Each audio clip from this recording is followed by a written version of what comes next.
आपल्याला एक उदाहरण देतो. आपल्याला माहिती आहे, मी सोलापूरला जिल्हाधिकारी म्हणून होतो आणि त्यावेळेस माझ्याकडे पंढरपूर मंदिराचा अध्यक्षपदाचाही कार्यकाळ एक 5-6 महिन्यासाठी होता आणि माझ्याकडे हा कार्यकाळ एक्झॅक्टली आषाढी वारीच्या 1 महिना अगोदर आला.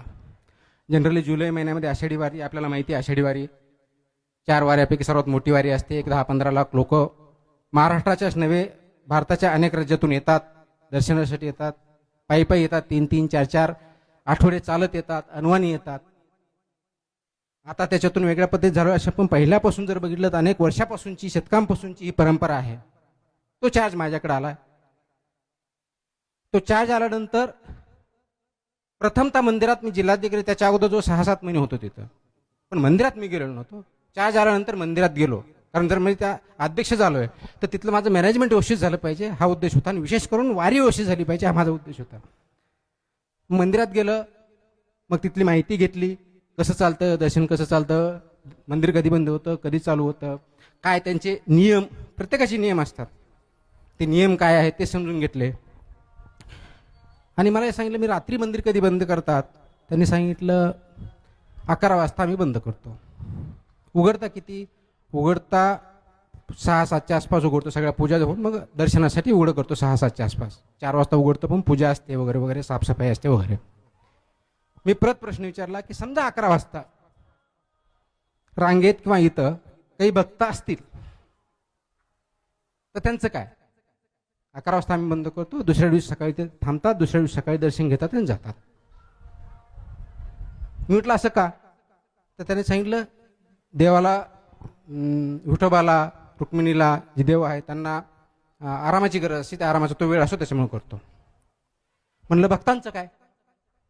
ते कुठून तरी दूर आलेले आहेत, ते दर्शनासाठी आलेले आहेत, दर्शन ते रांगेत थांबलेले आहेत आणि फक्त तुमच्या दृष्टिकोनातून तो वेळ झालेला आहे म्हणून त्यांना तुम्ही रात्रभर थांबा म्हणता, दुसऱ्या दिवशी सकाळी घेऊन दर्शन घेऊन ते जातील असं म्हणता.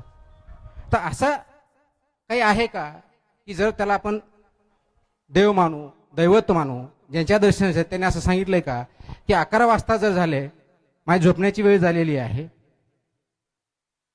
तर दरवाजा बंद करा, माझे भक्त रांगेत असते तरी चालतील, पण मी घरी झोपेल, असं देवाने सांगितलेलं आहे का? याच्यावरती त्यांच्याकडे काही उत्तर नव्हतं.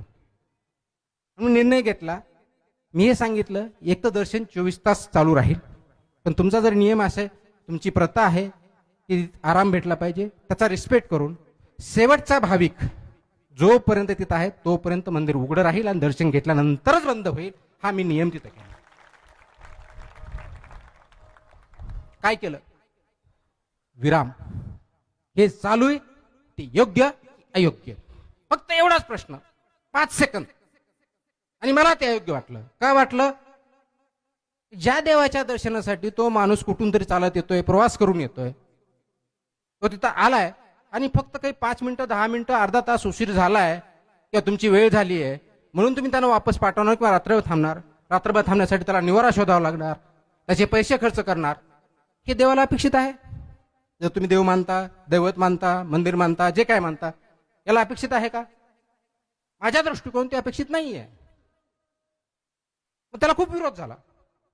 हे चुकीचे, प्रथांच्या विरुद्ध, नियमांच्या विरुद्ध, यांना काही कळत नाही वगैरे वगैरे वगैरे, बरेच काय झालं.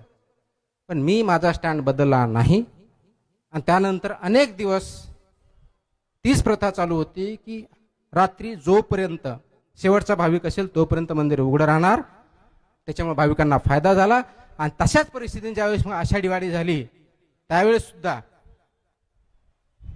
VIP दर्शन बंद करण्याचा निर्णय असेल किंवा कोणत्याही प्रकारच्या मध्ये ब्रेक न करण्याचा निर्णय असेल किंवा पूजा अगदी ते ज्यावेळेस ऍक्च्युअली दर्शन आषाढी वारीला 5 वाजता चालू व्हायचे ते 2:30 वाजता चालू करण्याचा निर्णय असेल, असे अनेक निर्णय मी त्या काळात घेतले, फक्त एका गोष्टीमुळं, विराम.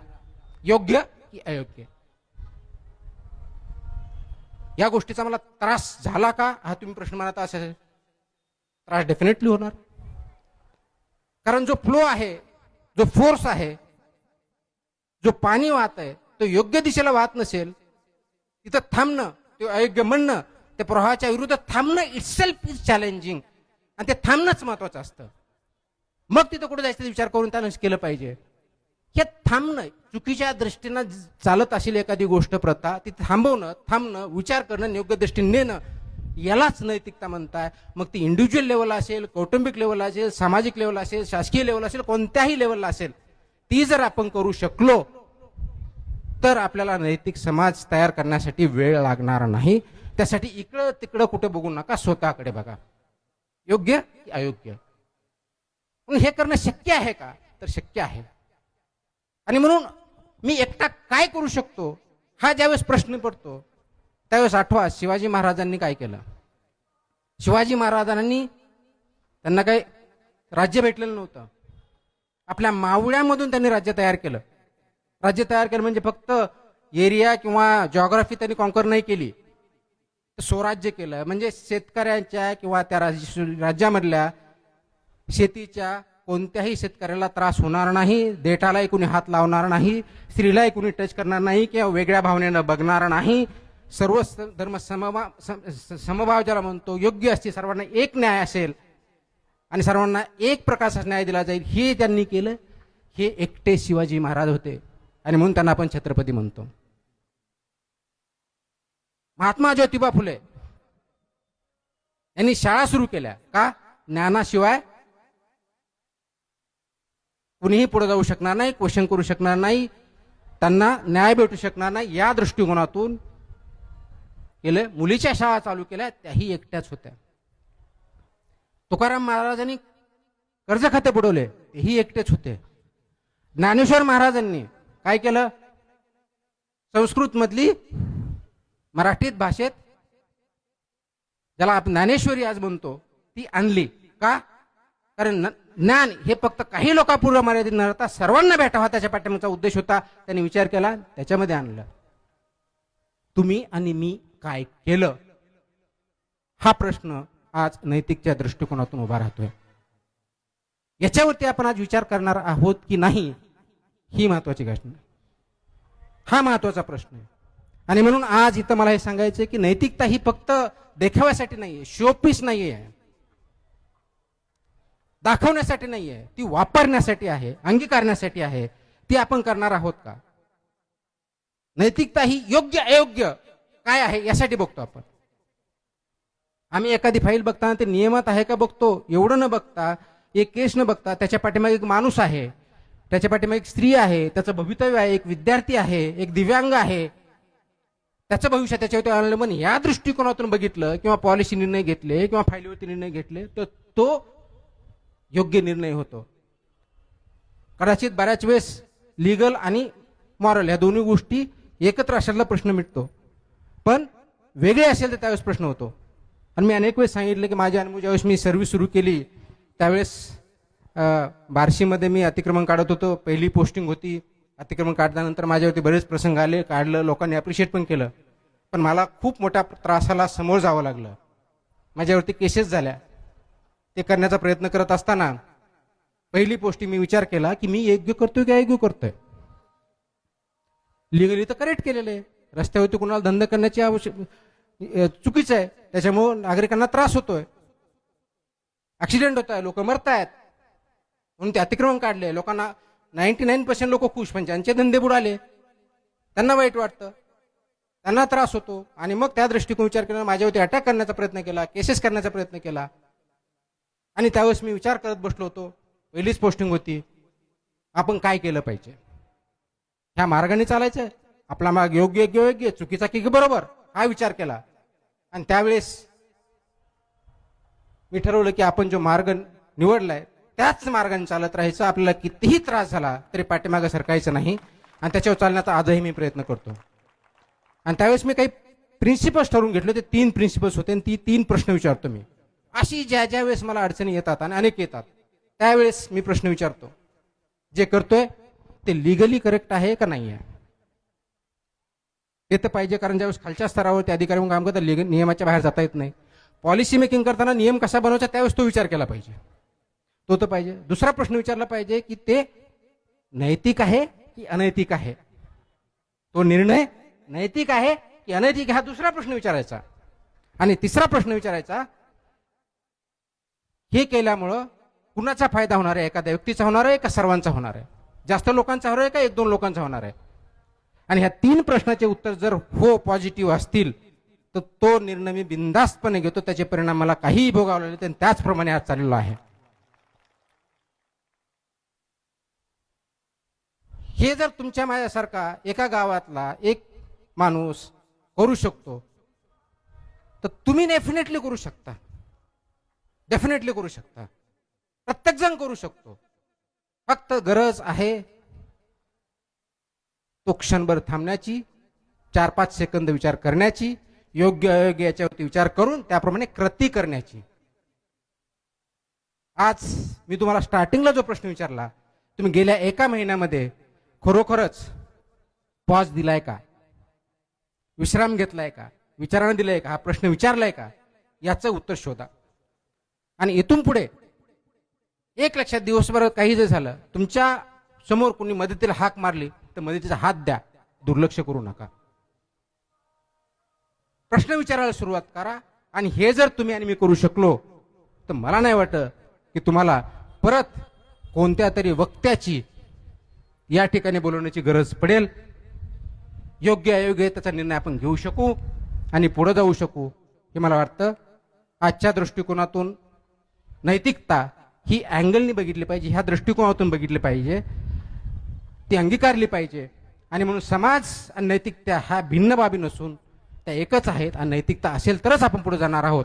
हा विचार करून जर वापस जाऊन आपण कृती केली तर मी मुंबईहून इथं आलो, आपल्याशी 30-40 मिनिटं किती झाले तेवढं मी बोललो, याचा काहीतरी फायदा होईल, त्याचं काहीतरी सार्थक लागेल असं मी मानेल. अन्यथा मी सगळ्यांसारखा फक्त यालो बोलून गेलो, याच्यात मला काही नाही. का जो प्रवाह चाललाय ते न बघता योग्य दिशेला नेण्याचा प्रयत्न करा. जो योग्य चाललाय की नाही याच्यावरती पहिला विचार करा आणि मग त्याला योग्य दिशेने वळवण्याचा प्रयत्न करा. प्रवाहाच्या विरुद्ध पोहणारा मूर्ख नसतो, तो धारिष्ठ्यवान असतो. ते धैर्य ठेवा. आजच्या युगात आपल्याला 2-3 प्रकारचे जे धैर्य लागतं ते महत्वाचं आहे. पहिलं आहे बौद्धिक, की जे होतंय ते योग्य की अयोग्य याचा विचार करण्याचं धैर्य असणं, प्रश्न विचारणं. जसं की मी आता बोलताना सांगत होतो की आपल्याकडे माझी आई 1-1.5 महिन्यापूर्वी वारली. 90 वर्षाच्या पुढचं वय होतं, आम्हाला माहीत नव्हतं, कारण माझा बर्थ डेट माहिती नाही. त्याच्यामुळे आईचा वाचण्याचा काही प्रश्नच येत नाही.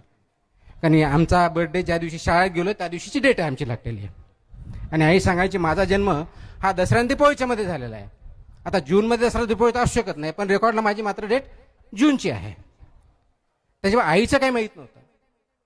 आणि आईचा का त्यांनी जे काय आम्ही आहोत, मी, माझे दोन्ही बंधू, आमचं कुटुंब आई वडिलांमुळे आहोत, त्यांच्या संस्कारामुळे आहे, त्यांच्या भविष्य बघण्याच्या दृष्टिकोन फोरसाइटेडमुळे आहोत. त्यावेळेस आम्ही विचारला केला की हे जे कर्मकांड आहेत 10वा 12वा 13वा करायचा करणं योग्य नाही, हे आम्ही मानलं. आम्ही ते केलं नाही. आम्ही सांगितलं की आम्ही ते करणार नाही.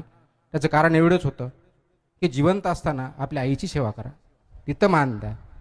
त्याच्यानंतर आपण त्यांच्या अस्थी उचलणार, त्या गंगेत टाकणार किंवा कुठेतरी नदीत टाकणार, त्याच्यामुळे ते पाणी प्रदूषित करणार. त्या प्रदूषित झालेल्या पाण्यामुळे जलाचर त्यांचा मृत्यू पावणार.